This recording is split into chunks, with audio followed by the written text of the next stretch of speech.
ડીસાના મોઢેશ્વરી સોસાયટીમાં રોડના ભાવે જળબંબાકારની સ્થિતિ સર્જાતા સ્થાનિકો ત્રાહિમામ પુકારી ઉઠ્યા છે। ડીસાના વોર્ડ નંબર 3માં આવેલી મોઢેશ્વરી સોસાયટીના રહીશો છેલ્લા ઘણા સમયથી રોડના અભાવે ભારે હાલાકીનો સામનો કરી રહ્યા છે।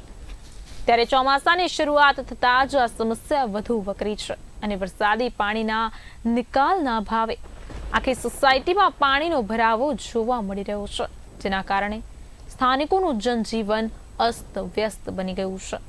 બાળકોને શાળાએ જવામાં, ગૃહિણીઓને દૈનિક જરૂરિયાતની વસ્તુઓ જેવી કે શાકભાજી લેવા જવામાં પણ પારાવાર મુશ્કેલીઓનો સામનો કરવો પડે છે।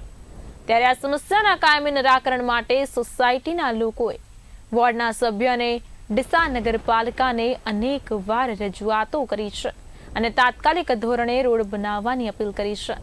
સ્થાનિકો આશા રાખી રહ્યા છે કે તંત્ર તેમની આ સમસ્યા પર ધ્યાન આપી વહેલામાં વહેલી તકે ઉકેલ લાવશે। વરસાદના કારણે આપણે જે પાણી ભરાય છે અહીંયા પ્રોબ્લેમ એ છે કે લોકોને આવક જાવક માટે, સ્કૂલ માટે, કોઈને સામાન લાવવા, શાકભાજી માટે બધી રીતે અહીંયા તકલીફ રોડની છે। એટલું રજૂઆત કરું છું નગરપાલિકાને કે આનો નિકાલ કરે। જે પણ આપણા જે સભ્ય છે વોર્ડ નંબર 3ના